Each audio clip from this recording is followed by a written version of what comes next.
se levanta a la mañana y se mira al espejo y no le gusta lo que ve, usted no agarra el espejo y dice, horrible espejo, qué feo está este feo espejo, qué mal lo hicieron, este espejo no refleja lo que tiene que ser, ¿o no? El espejo solamente le va a mostrar un resultado de lo que es usted, nada más, ¿no? Como esa película, yo no me acuerdo, se llama Blancanieves, hay una señora que decía espejito, espejito, algo de eso, y quería que quién era más bella, y ella, pobrecita, no tenía como un granito así en la nariz, no era muy, estaba enojada con el espejo. Algo parecido, amado, pasa con la ley de Dios. La ley no es mala, la ley es santa y pura, lo único que te va a mostrar es lo que tú eres. Los invito a abrir su Biblia ahí en Romanos, como están viendo, pero del versículo 7 al versículo 13, para mostrar lo que es una defensa de la ley. Pablo va a seguir mostrando de que la ley no es mala, en sí no es mala. Entonces, imagínense toda esa gente judío diciendo, bueno, la ley al final, Pablo, no sirve para nada, ¿para qué no las dio la ley entonces Dios? Bueno, dice así, ¿qué diremos pues? ¿Que la ley es pecado? De ninguna manera, porque yo no conocí el pecado sino por la ley, porque tampoco conociera la codicia. Si la ley no dijera, no codiciarás más, el pecado tomando ocasión por el mandamiento produjo en mí toda codicia, porque sin la ley del pecado estaba muerto. Y yo sin la ley vivía en un tiempo, pero venido el mandamiento, el pecado revivió y yo morí. Y hallé que el mismo mandamiento que era para vida, a mí me resultó para muerte, porque el pecado, tomando ocasión por el mandamiento, me engañó, y por él me mató, de manera que la ley a la verdad es santa y el mandamiento santo, justo y bueno. Luego, lo que es bueno, ¿vino a ser muerte para mí?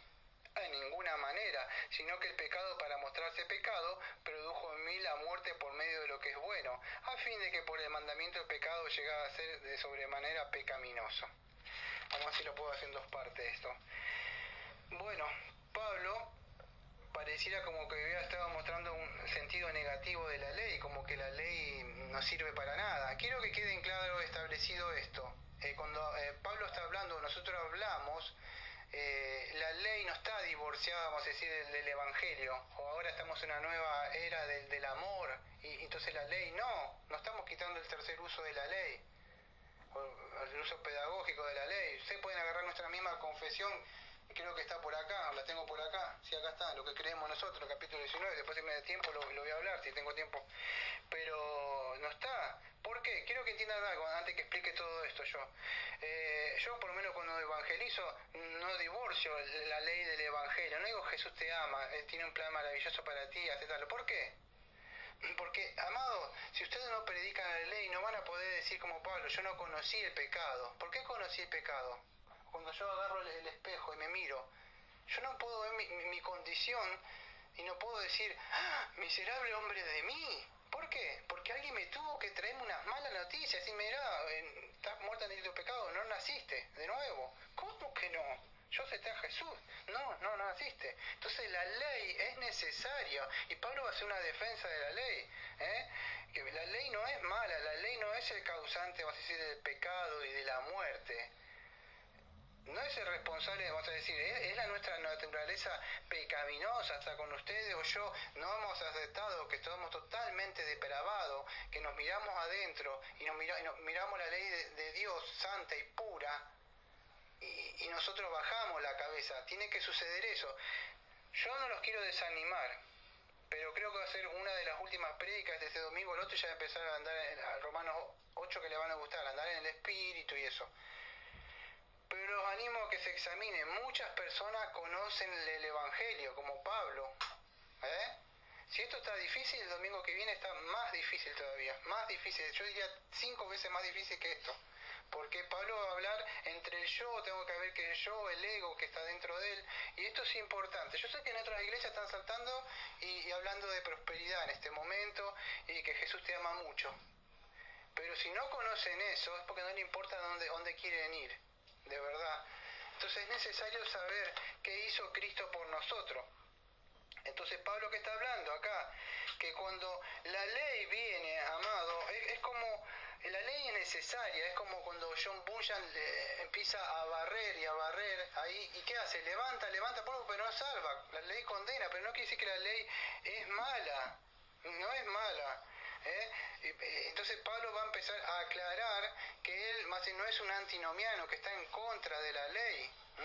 Bueno, la ley es pecado, dice Pablo. La ley es responsable del pecado y de la muerte. Pablo, por supuesto, en el versículo 13 dice que de ninguna manera. Dice, bueno, va a empezar a explicar, va a explicar eso. Si la ley es responsable de todas esas cosas que sucede, Dios la puso para que me despierte pecado y yo me haga más malo. No, la ley vino y me mostró solamente mi condición pecaminosa, nada más. Eso. Ahora Romanos en 7 vemos que la ley no genera el pecado ni la muerte. Lo que genera el pecado, y hagas lo que hagas, deben reconocer que ustedes están en una naturaleza caída, que son culpables de las cosas. No es psicoanálisis cristiano acá, o sanidad espiritual, que yo debo solucionar las cosas. No, eso ¿sabes lo que busca? Que tú seas irresponsable de tus acciones. El Evangelio te confronta y te dice, tú eres responsable de esto. ¿Qué vas a hacer con tu situación? ¿La vas a esquivar, pensar en otras cosas? Porque el día del juicio viene y te vas a encontrar con tu Creador. Entonces Pablo está haciendo una defensa de la ley. Pablo va a empezar a hablar ya de algo difícil este domingo, y el otro se va a complicar, de la identidad del yo, que va a empezar a hablar de una primera persona en singular. Ahora no tanto, pero el domingo que viene se va a complicar un poco. Bueno, de acá en adelante muchos empiezan yo tengo que hablar de muchas cosas difíciles. Muchos creen que Pablo está hablando de la vida como cristiano, y otros creen que no era un cristiano, que eso le va a aplicar el domingo que viene. Pero acá está hablando, vamos a decir, lo que sucedió antes de su conversión. Ahora, algunos se dividen, cuando está hablando acá de Pablo, del 7 al 13, ¿se acuerda que estoy hablando por arriba yo? Estoy hablando por arriba, no estoy yendo punto por punto, no estoy explicando qué diremos pues, que la ley es pecado, y explicando qué significa estas palabritas, no estoy haciendo eso. No, algunos creen que está hablando de Pablo, cuando habla de ese pronombre personal. Algunos creen que está hablando de Adán, otros que está hablando de Israel. Yo voy a hablar un poco de lo que se cree, después voy a explicar un poco de lo que creo yo. Bueno, algunos piensan de que cuando vino la ley, él está hablando de algo que se llama el Bar Mishach. ¿Qué es eso, el Bar Mishach? Es cuando un joven, un chiquito, hacia la edad de 13 años, creo, porque los chicos que eran a los 14, las chicas a los 14, pero es como que él pasaba a ser una persona responsable, o ya tenía el estado de madurez, de responsabilidad ante la ley. Eso es el Bar Mishach, que Pablo está hablando acá del 7 al 13, de que él se hacía responsable de esos 613 mandamientos, de que estaba sujeto a la ley para poder cumplir así. ¿Eh?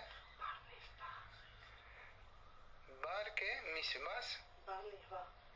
Ah, yo lo leía Bar Mishach. ¿A dónde lo escuchaste? En todos lados. Bueno, es cuando el chico es responsable ante la ley, ¿es eso? Bueno, entonces lo mismo, sería así. Cuando el chico es responsable ante la ley, y él es responsable. Algunos creen que Pablo está hablando de que él estaba siendo responsable, del versículo 7 al versículo 13. O sea, cuando viene la ley, ¿qué sucede en el chico? Hay un despertar, una rebeldía ¿hacia qué? Hacia la ley. Entonces eso propone, de alguna forma muere, vamos a decir él. ¿Por qué? Porque hay un despertar, o se acaba esa etapa de inocencia, podríamos decir. Otros no creen que eso, algunos creen que se está refiriendo ya, porque la idea ahí es que él dice que tenía vida ahí, y la única forma que podía tener vida, que yo voy a hablar ahora, es que, vamos a decir, apuntaría más a Adán. Pero otros creen que está hablando de la etapa antes de la conversión, cuando ya era grande Pablo, que él se decía que era, vamos a decir, irreprensible, que Pablo cuando viene la ley abrió sus ojos a la pecaminosidad, pero no se cree que sea tan así, porque antes del encuentro a camino a Damasco, Pablo no tuvo ningún dolor por el pecado. Pablo no se vio, yo por lo menos nunca lo vi, incluso en Filipenses, cuando vemos, no se ve, vamos a decir, no se ve ese dolor, porque Pablo está hablando acá que él sintió un dolor, o sea, cuando llega creo que el 10º mandamiento, y ayer el mandamiento que era para vida a mí, me resultó para muerte, porque el pecado tomando ocasión mandamiento me engañó y me mató. Entonces, pero él no tenía eso, solamente fue cuando Cristo vino. ¿Por qué decimos eso, amado? Porque la ley, hay muchas personas que pueden conocer las escrituras y pueden ser muy, vamos a decir, muy locuaces para hablar, conocer la gramática de la palabra, pero ¿qué sucede? Hay muchos que todavía no le amaneció Cristo. Pablo, ¿por qué lo digo esto? Porque Pablo pertenecía al Sanedrín y era un hombre letrado, nada como Pedro que no conocía. Pero ¿qué pasa? No había nacido de nuevo Pablo, pero era un hombre letrado, era un hombre que conocía mucho. Entonces, ¿qué sucede?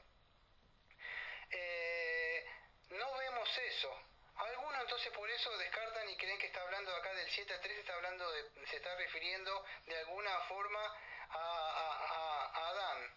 Porque encierra más que fue que Adán sí tenía vida, en el sentido era lo que era en la inocencia, y cuando vino, Adán tenía inocencia, cuando vino, si ustedes, si no entienden nada es porque no están leyendo el 7 al 13, que ahí es todo lo que estoy hablando, del 7 al 13.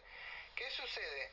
Es que Pablo pareciera como que está contando la historia de Adán, como él la historia que era inocente, que tenía vida, cuando dijo Dios no comas de esto, ¿qué pasó? Comió del árbol y vino, por supuesto, que mandamiento que era para vida, que mandamiento que esto, no comas esto y vivirás, pero él comió y ¿qué sucedió? Murió. Entonces, ¿quién es que le engañó? Por supuesto la serpiente, que engañó a la mujer. Entonces lo asocian un poco con eso, con la secuencia que viene del pecado, la muerte, vamos a decir que aparece ahí. Algunos creen que está hablando sobre eso, sobre cómo lo engañó el pecado a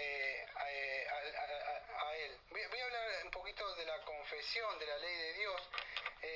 Debemos entender esto, amado. El capítulo 19 yo voy a tocar a grandes rasgos nada más de esto. Que la ley que Dios le dio a Adán era de obediencia universal, o sea, un pacto de obra que se le había dado también escrito en el corazón. Y él le había dado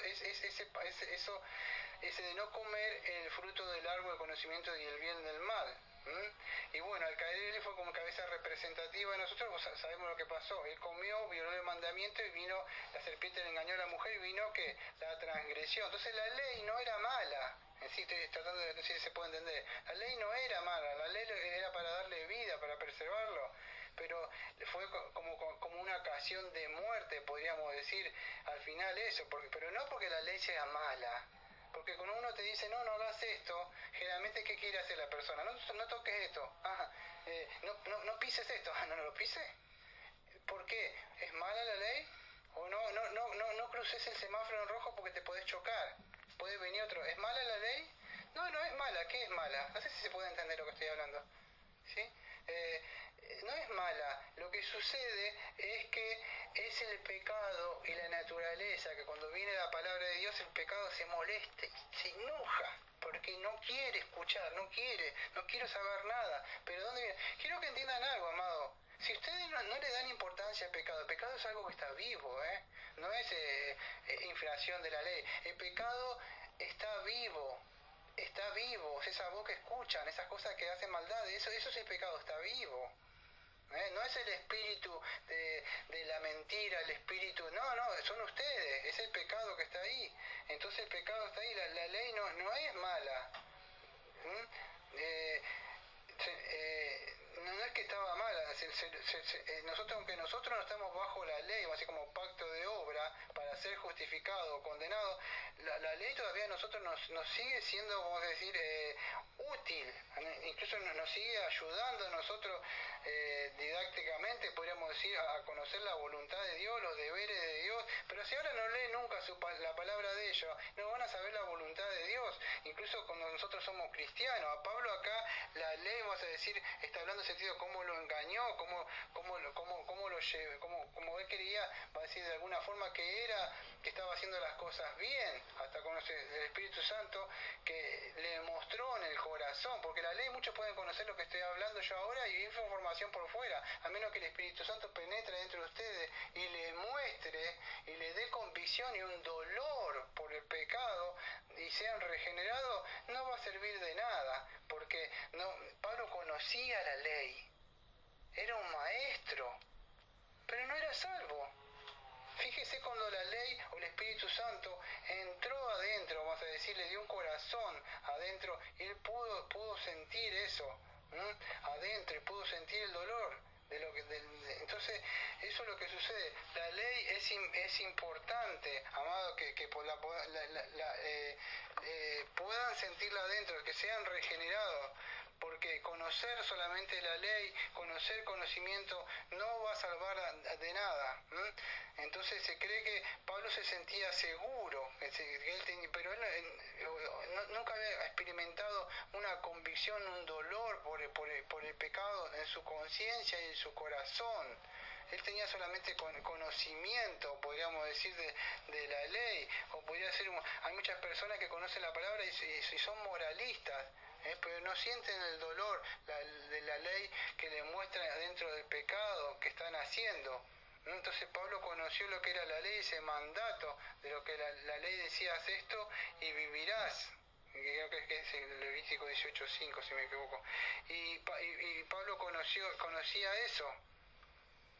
Y solamente fue que cuando el Espíritu Santo le dio convicción de pecado a él, cuando él pudo sentir ese dolor por la ley. Vean si puedo terminar de grabar la segunda parte.